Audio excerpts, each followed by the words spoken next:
Welcome back, everyone, to another episode of our Talk Sox off-season interviews. This time, we're joined by former Red Sox pitcher David Sandlin and current Chicago White Sox pitcher. David, how's the off-season been? Been going good. Definitely a whirlwind over the last 24 to 48 hours, but that's part of it. Mm, yeah, it must have been a little bit of a shock to receive the call that day. Yeah, no, for sure. I was just going to church with my fiance and my parents, and was on the way home from a little lunch afterwards, and saw Brez's name pop up on the truck screen, and kind of had an idea that was why he was calling, because I didn't know why else he would kind of be calling on a random Sunday afternoon, but it was definitely a surprise. Mhm.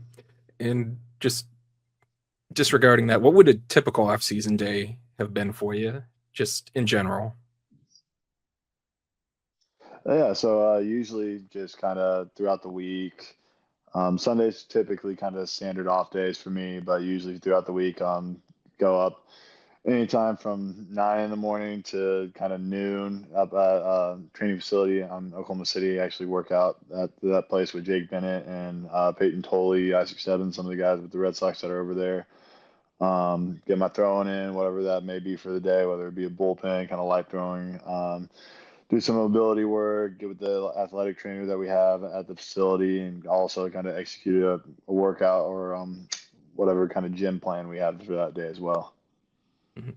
And speaking of Oklahoma, Sox have quite a few guys from the area between either out there or who attended the University of Oklahoma. That must have been like a little special Yeah, thing you guys all had. yeah, no, it was really cool. Definitely made it pretty fun in the off season, especially the guys that trained at the same facility with me.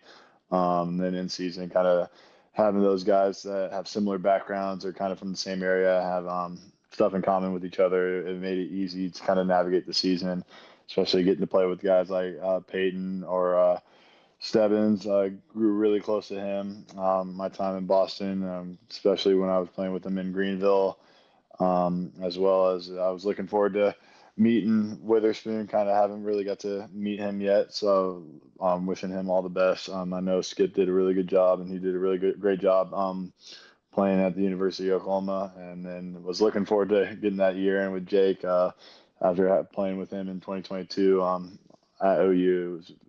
He's a great dude, and I'm really excited for Sox fans to kind of see what he has in store for them. Mhm.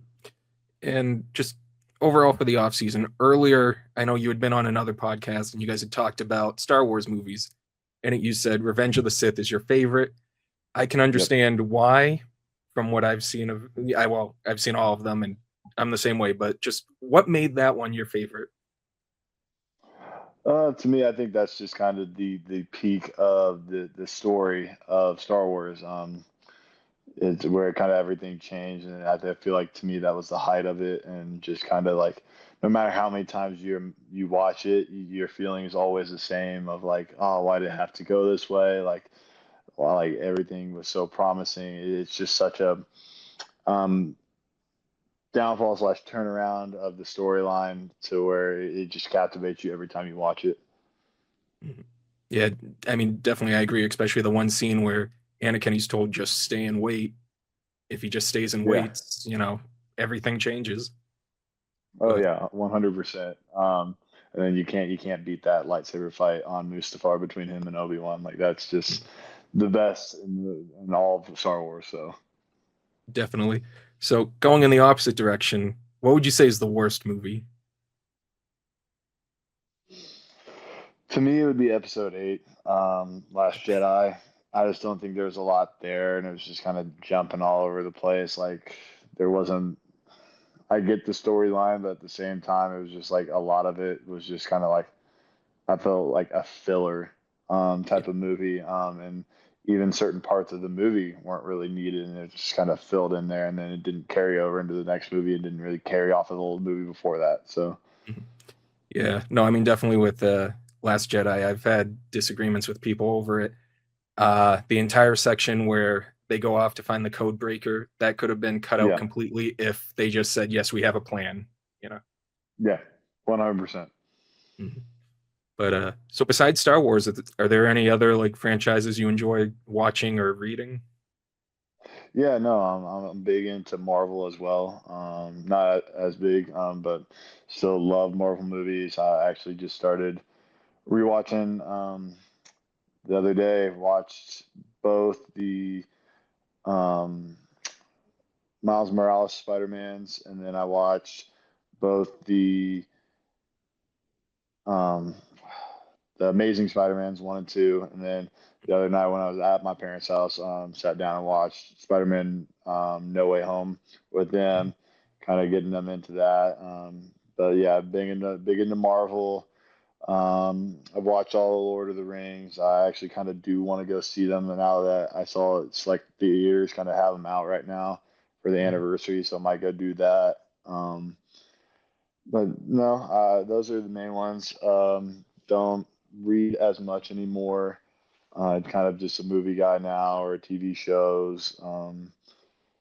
Big into any kind of military war kind of movies. Those are definitely up my alley. So those are kind of what I do to watch in my free time.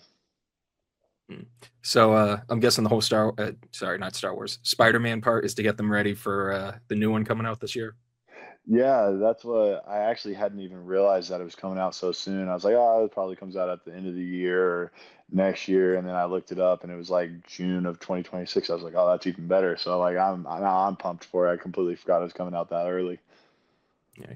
And now just to kind of swing it back into baseball, back in 2024 when you were with the Kansas City Royals, do you remember like what that feeling was when you first got word you were being traded to the Red Sox?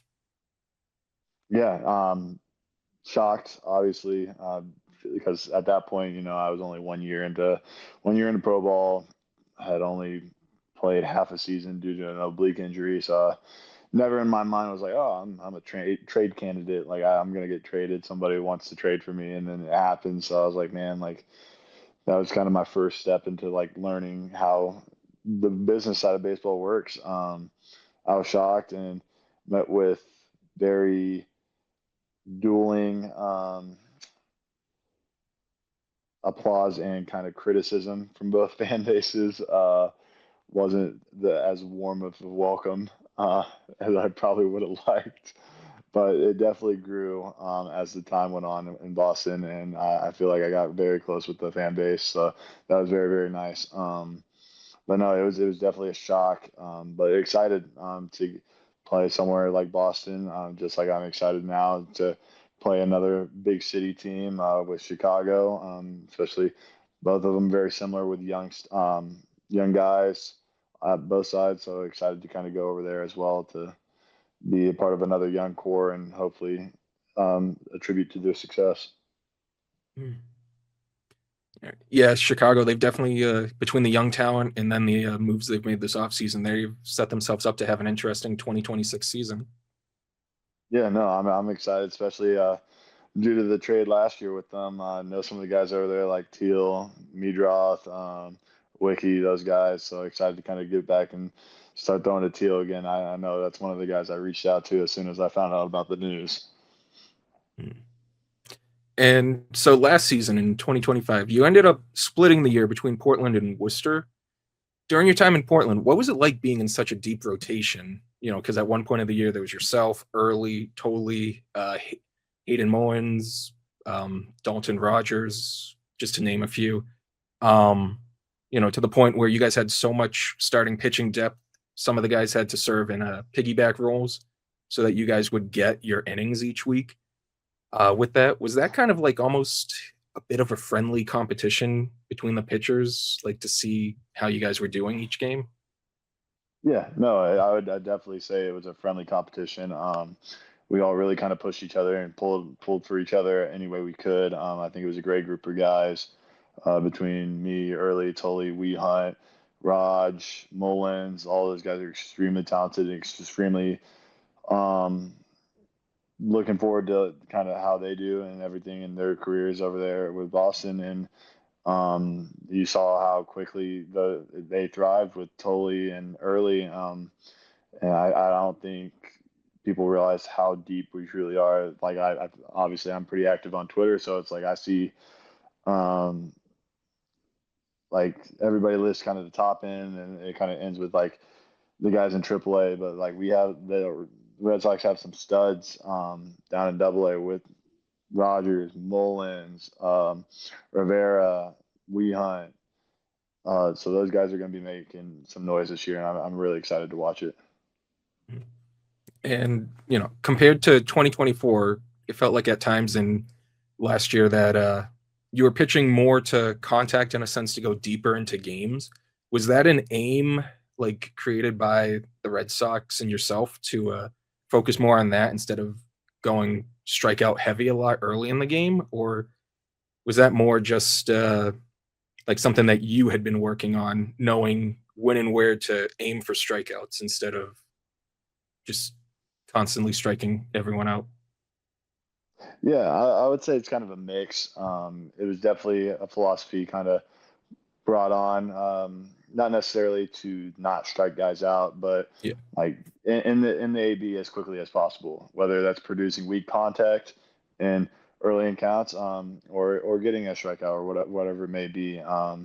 So picking my spots, like obviously, I think the big mindset flip was like, oh, you can't strike somebody out 1-1. So like let's get in the zone. Let's get in the zone, produce weak contact, and then once we get to two strikes, it's like, all right, then we can go for the knockout punch. I feel like a lot of it attributed as well to some of the different pitches picked up in the pitching repertoire and kind of learned last year, like a cutter really produced, I feel like, good results and weak contact for me, especially early on in AB. So that probably led to some of the weaker contact and not letting me get as deep in ABs. But no, I don't think it was necessarily trying to not strike people out Yeah. as much as like let's just get them out as quickly as possible to lengthen how long I can go. Yeah, sorry, I kind of misworded that. But yeah, No, what you're you said good. was No, I exactly get it. what you had said was what I was thinking, pretty much. Yeah, Yeah. yeah, no. So yeah, it was good. Obviously, never gonna turn down an opportunity to strike someone out. So Yeah. And then, at the end of the season, you got brought up to Worcester and there was a decision to move you into the bullpen. As a pitcher, do you feel a difference when it comes to mentally preparing, like between knowing you're going to be starting and when your name is, well, name and number is called by the manager to start warming up during the middle of a game? yeah, 100%. It was definitely quite the adjustment. Something had never really done before. Thankfully, I had a lot of the older guys there to kind of help me through that in the bullpen, guys moving up and down between the big league team and AAA. And so it was a bit, I think the hardest part was mentally adjusting to it of not trying to do more out there, trying to make everything better, throw harder, whatever it may be. Like it's still pitching at the end of the day, as well as when I'm starting, it's like I kind of get in that zone and I get to go out and do my thing, like warm up the way I knew how to warm up and get into the game. And then with relieving, it was like you got to sit in that kind of lull of 4 to 5 innings, maybe 6 innings, maybe 7 innings, and then don't know when your name's going to get called. So like kind of having to adjust the routine, doing it spontaneously throughout the game. So it was definitely a learning experience, and I'm glad that I did get to learn in that experience because I feel like I can carry that with me now going forward in my career. And we got just two questions left. One is, as a reliever, did you feel that there was, I'm sorry, not feel, but was there a game plan difference in pitch selection? Like I know, as a starter, you go through your entire pitch repertoire, but as a reliever, were they having you like focus more on a plan of using two or three to really improve them? Or since it was still the minor leagues, they wanted you getting all of your pitches in during your outings? I feel like we kind of cut back. We kind of eliminated the changeup in the relieving role. Limited at first, limited the curveball. It was mainly kind of working that fastball, cutter, gyro, sweeper, and then the occasional two seam to kind of just get right-handed hitters backed up off the plate. But as time went on, it was like either one, they could see that it was kind of messing with me not having certain pitches, or the results weren't there because we took some options away and everything all of a sudden was moving away from right-handers or into left-handed hitters. So the plan started being very consistent and easier for hitters to pick up, and whatever it may be at the end, we started reintroducing some of those pitches. So that's kind of how it went with that. I don't think we really took any off the board like hard except for the changeup, but at the same time, it wasn't like we scripted it either. All right. And just the last one, and I hope it doesn't feel like I'm putting you on the spot, but when you were growing up, was there any like player that you enjoyed watching or that were your favorites? Yeah, grew up a really big Cardinals fan. I was originally born in just outside St. Louis, so definitely loved growing up watching Albert Pujols, Yachty, Wayno, those kind of guys. Got the nickname Freeze, David Freeze, because the first home run I ever hit in my life was a walk off. So um, grew up watching that baseball team. So really enjoyed watching them. And as I kind of moved into high school and everything, I feel like I started to lean more towards kind of like a Max Scherzer. Really enjoyed watching him. Still do enjoy watching him. Verlander, Kershaw, especially with Oklahoma City and Tulsa being affiliates for the Dodgers. Got to see him rehab a couple times. So those guys are the kind of guys I would watch. I wouldn't necessarily model my game after, but I enjoyed watching. All right. And thank you once again for joining us. I know, again, it's extremely busy for you right now. No, Uh, all good. all right. And best of luck in 2026 with the Chicago White Sox. I appreciate it. Thank you for having me.